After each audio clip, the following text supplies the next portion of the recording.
You have 1 month. Yeah, I have 1 month. You are staying in Somaliland. Yeah. Are you reporter? No, just traveler. Yeah. Understand. Yeah. You come from which area? From Ethiopia. Ethiopia now. Yeah. You stay in Somaliland 1 month. No, maybe 10 days, 1 week. 10 days. 1 week. Yeah, maybe. And you are coming back to Russia. Yeah, go to Russia. Then. You are a tourism or another Yeah, I'm just tourist. tourist. Yeah. Your name? Oleg. Oleg. Yeah. And my name is Ismail. Okay, nice to Okay. meet you, Ismail. Good introduction. Yeah. Okay. Okay, thank you. Как это всегда бывает в Африке, различные лакомые кусочки земли становились объектом для многочисленных споров и войн. Сомали располагалась на территории Африканского рога, имея большую часть выхода к морю. Эти земли когда-то давно поделили между собой Италия и Британия. Италия забрала себе южную часть, а Британия северную. Но потом, по старой африканской традиции, бывшие колонии решили объединиться и создать единое государство Сомали. Через несколько десятков лет здесь начался настоящий ад. Гражданская война, в результате которой Сомали вообще прекратила свое физическое существование как государство. Погрузилась в пучину анархии и беспредела.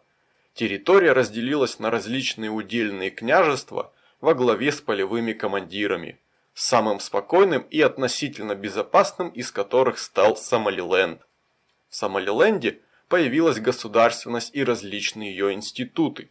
Однако до сегодняшнего дня его признают лишь некоторые государства, и оно до сих пор не является членом ООН. В него летают регулярные рейсы, он выдает визы в своих консульствах и, несмотря на свое стабильное положение, Сомалиленд все никак не может получить свои вожделенные признания.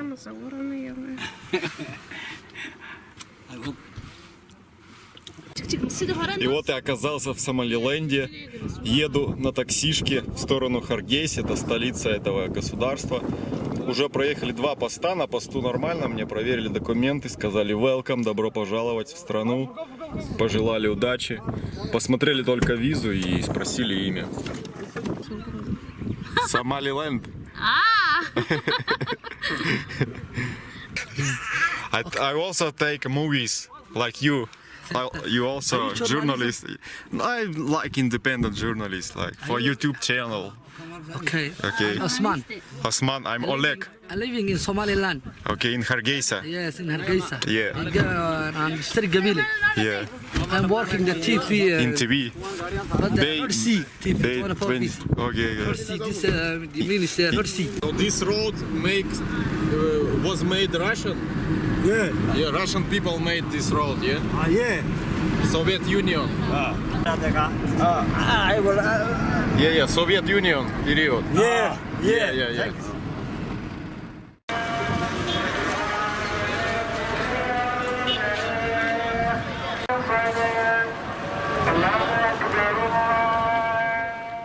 Харгейса – это столица Сомалиленда, самый крупный город в стране и второй по величине на территории бывшего Сомали. От эфиопской границы до Харгейсы всего каких-то 80 километров, но на этой дороге расположено аж целых 6 блокпостов, на каждом из которых проверяют документы. У меня смотрели лишь визу и ничего особенного не спрашивали, со мной были вежливы и деликатны. Но несколько лет назад иностранец вообще не мог свободно передвигаться по Сомалиленду без вооруженной охраны.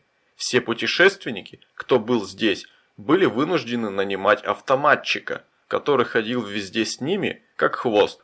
Сейчас ситуация гораздо лучше. Здесь в Харгейсе, как видите, вместо обочины просто песок. Идешь по песку и кроссовки уже начинают мараться. Песок попадает внутрь. С той стороны то же самое. Иду по улице, не знаю как название, впрочем, даже не имеет значения, но она ведет как раз прямо в сторону монумента независимости Сомалиленда. Сейчас дойду и покажу вам. В отличие от Эфиопии, местные жители практически не обращают на меня внимания, им по барабану, по сути. Ну, белый идет и чё. Сидят как бы, ну если по рынкам там ходить, они, да, могут выкрикивать. А здесь по обычным центральным улицам вообще без разницы.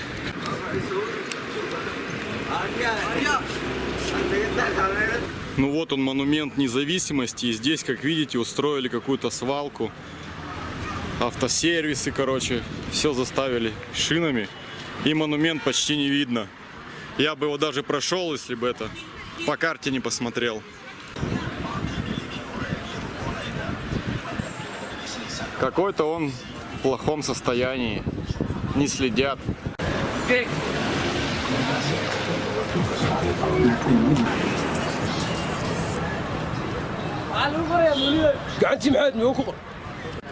Hand and map. Yeah. Somaliland. Yeah. Подбежали сразу люди, местные парни, посмотреть, кто тут находится, что за белый мистер тут снимает видео. Не, только это. Я вас не буду, только монумент. Местные жители не очень-то любят сниматься, поэтому вместо них чаще я буду показывать себя.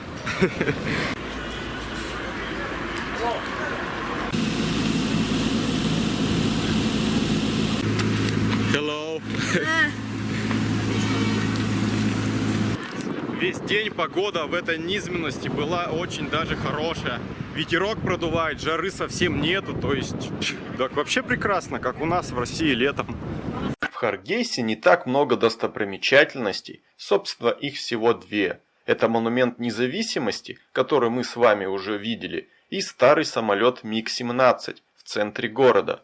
Это самый знаменитый символ Сомалиленда, памятник жертвам неизбирательных бомбардировок города.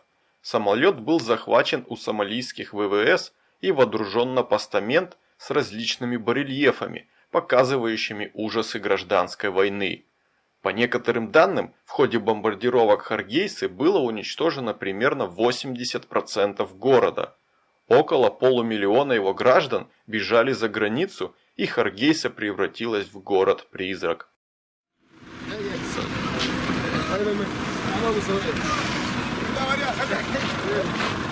Еще одной достопримечательностью Сомалиленда являются его деньги. Денежная единица – шиллинг.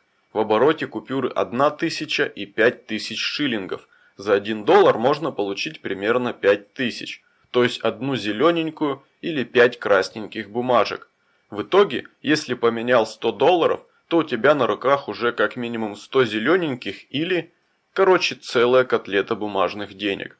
Обменять деньги можно в банке, но чаще всего их меняют у уличных менял, которые выставляют на показ свой товар и ждут своего покупателя. Каждый турист, посещающий Харгейсу, обязательно сфоткает такого менялу. А вот так вот выглядит $50 в Сомалиленде.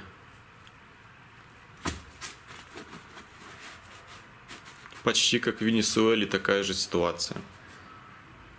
Вот эту большую порцию риса с мясным подливом можно здесь попробовать всего за $1. Очень дешево.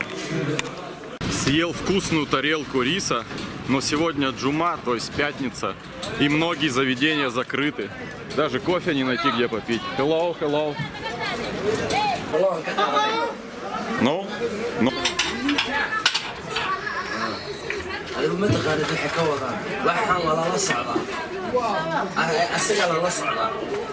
Сомалиленд – это не то место, куда нужно ехать за кулинарными изысками. Пища здесь простая, и даже если ты захочешь, то никогда не найдешь здесь что-то в европейском качестве. Зато дешево. Местные почти всегда едят руками, мне, как туристу, предлагали ложку. Пищу тоже иногда накладывают прямо руками. Короче, антисанитария полная. Чат. Много чата. Традиционно в Сомалиленде.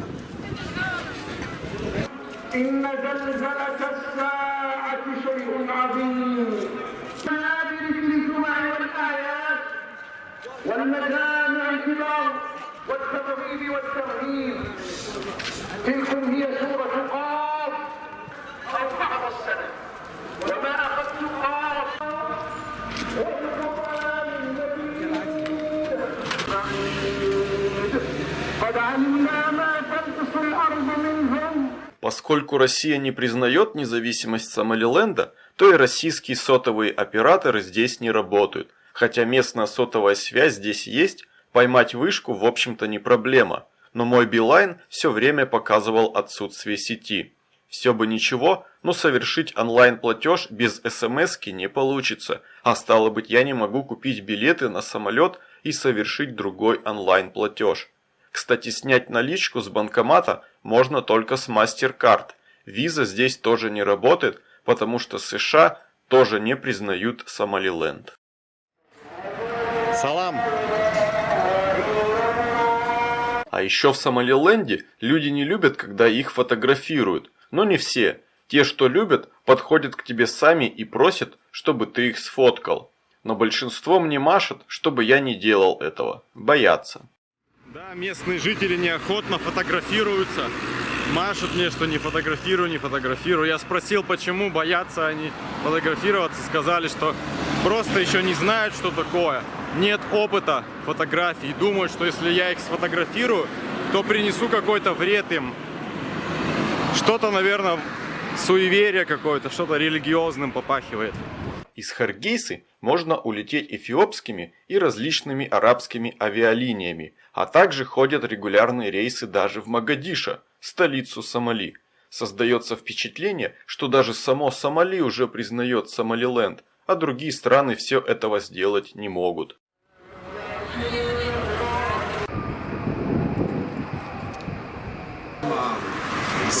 Hargeisa? Originally, I'm from Canada. Canada? I live in Canada, yeah. Oh, in which city? Toronto. Toronto? Yeah. Okay, it's nice. Yes. What's your name? Oleg. Oleg. Yeah. Hamza. Hamza. Yeah. Nice to meet you. Nice to meet you, brother. Okay, have a nice day. You too. Неприятным фактом в истории Сомалиленда был так называемый геноцид Исаака. По данным некоторых англоязычных изданий, в период с 82 по 89 годы в результате политических репрессий погибло от 50 до 100 тысяч жителей. Жители Сомали состоят из кланов. Почти на всей территории современного Сомалиленда проживают люди из клана Исаака. Так как жертвы репрессий были жители Сомалиленда, то и репрессии прозвали геноцидом Исаака. В других источниках количество жертв указывают как 5000, поэтому информация о цифрах может быть различной. Но сам факт репрессий от правительства Сиада Барре, к сожалению, имел место быть. Вообще, в Сомали была очень кровопролитная гражданская война. В конце концов, люди из разных кланов свергли сомалийского вождя Сиада Барре, и страна погрузилась в еще более кровопролитную войну. Разделилась на части, где Сомалиленд оказался самой безопасной из всех.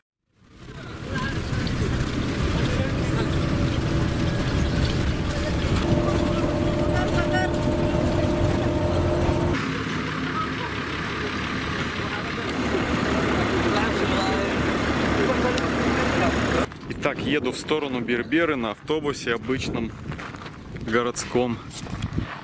Первый мини-бас меня не посадил с собой, потому что сказал, что я иностранец, нужно какие-то бумаги проверять, какие-то разрешения получать.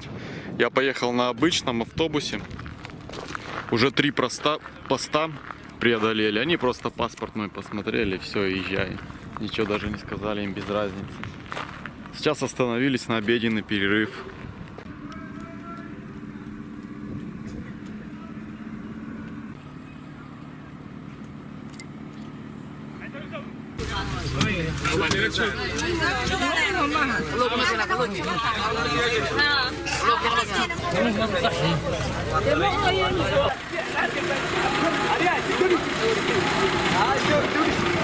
Итак, я прибыл в Берберу, почти всю дорогу проспал. Сегодня суббота, на улицах не так оживленно, жарко, климат влажный, здесь море.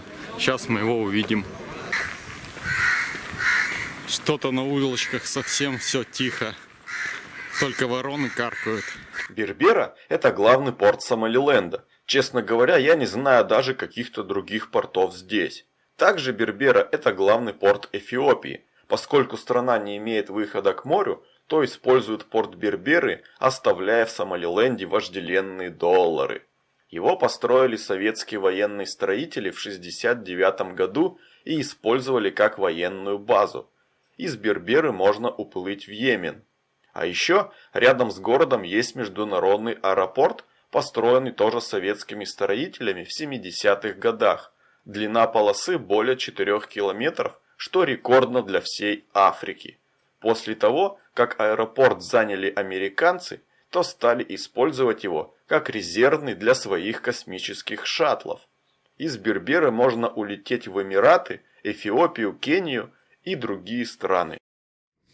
Ну что же, это Индийский океан, Аденский залив. Помочил ручку, можно сказать, что искупался. Купаться здесь как-то стрёмно, все грязно, пляжа как такового нету. Короче, не буду. Блин, здесь такая помойка, что антибиотики нужно употреблять просто вместо хлеба, с чаем. Вообще посещать Берберу я не рекомендую. Как бы я посетил просто для галочки вообще весь этот Сомалиленд. Место совсем не туристическое, абсолютно, то есть тут туризм никак не развит. И делать здесь нечего. Ребята, нечего. Не надо сюда езжать. Вон бродяга еще какой-то спит здесь средь бела дня. Там еще бродяги какие-то кричали, меня звали. Ну нафиг, пойду-ка я лучше отсюда, а то тут по помойкам, по всяким шастаю. Еще камеру отберут, деньги. Драться с ними, что ли? Мировую известность Сомали получил из-за своих пиратов. Родиной этих пиратов является другое самопровозглашенное государство – Пунтленд, расположенное между Сомалилендом и официальным Сомали. Большинство пиратов родом из Пунтленда. Ходят слухи, что пираты там как национальные герои, и все мальчишки хотят стать в будущем пиратами. Пираты – это по сути аналог викингов, а если говорить по-простому, то это просто морские гопники. Награбленные деньги пираты совсем не инвестируют в экономику страны, а тратят на свои меркантильные нужды, покупая себе дорогие автомобили и прочую шелуху. Из-за такой огромной береговой линии мореходство всегда было развито в Сомали, люди занимались рыбалкой. В пираты идут как местные рыбаки, так и бывшие военные. В Сомалиленде с пиратами ситуация гораздо лучше.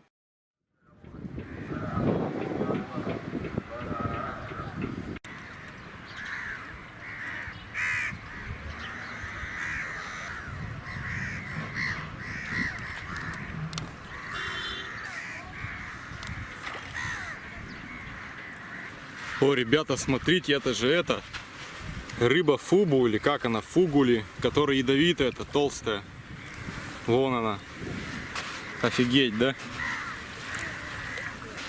Вот еще одна.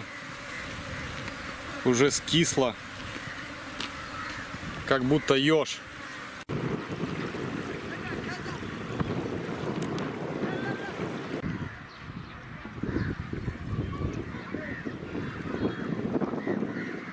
Главное богатство любой страны – это ее жители. Несмотря на нищету и не самые комфортные жизненные условия, люди в Сомалиленде показались мне весьма культурными и интеллигентными. Создается впечатление, что у многих из них есть высшее образование. Есть, конечно, и раздолбаи, но ко мне все относились с уважением. Несмотря на грязь и антисанитарию в забегаловках, люди вызывали у меня уважение. В целом, путешествовать в Сомалиленде мне было комфортно.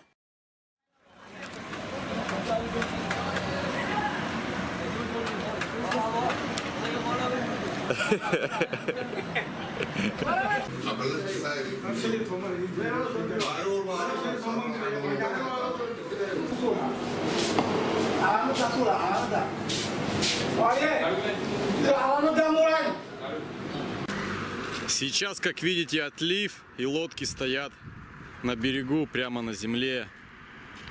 И грязь везде кругом. Вот это все заливается водой и булькается в воде. Вот эти все бутылки, пластик, вся вот эта хреновина. Да.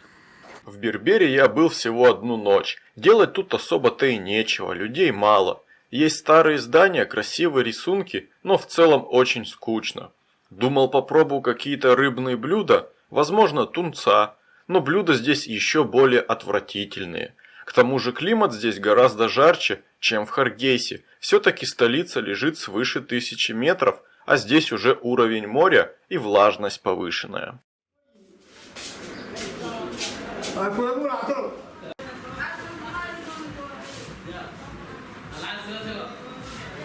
No, I'm not Muslim, I'm Christian. Yeah, we're from Russia. No, just for myself, not you. Why you afraid the camera? I am Muslim. Muslim people don't like camera? Muslim people, all the people Muslim. Don't like shoot on camera, yes? But why? What is it? It's not dangerous, it's just camera, it's just picture. Don't like? Are you from Berbera? لا Hargeisa. Hargeisa? What's your name? My name is Oleg. Oleg. Yeah, Oleg. Oleg. Yeah. Nice to meet you. Nice to meet you too. Yeah, thank you. Yasin, I am Yasin. Yesi? Yesi. Yeah, okay.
We have need to have Allah.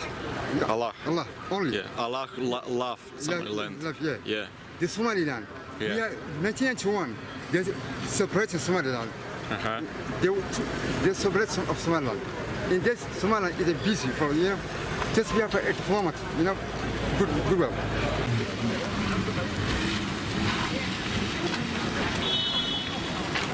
Хожу тут по рынку местному сомалилендскому, пытаюсь найти какие-то сувениры, там магниты там, или футболку с надписью «Сомалиленд». Ничего подобного здесь нету, спросом не пользуется, страна не туристическая, никому не надо из местных. Обычные китайские шмотки, ширпотреб. Нашел таки футболку «Сомалиленд», но, блин, дорого, пришлось заплатить. Качество индийское, сделано в Индии.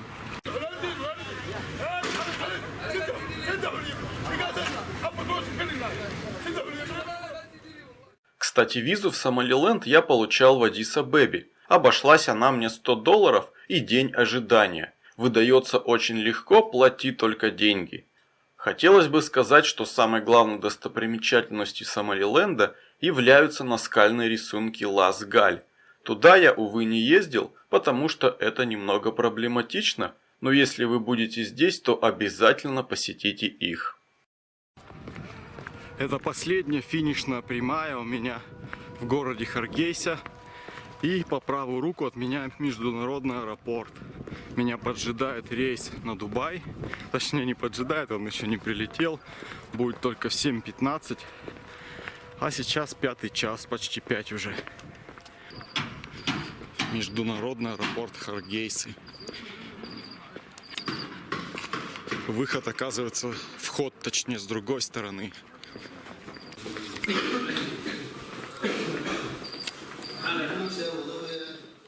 Вот и подошло к концу мое недельное пребывание на территории Сомалиленда. Страна не богата туристами, потому что только-только открыла свои двери для них и вряд ли когда-то здесь будут их толпы, как на популярных курортах.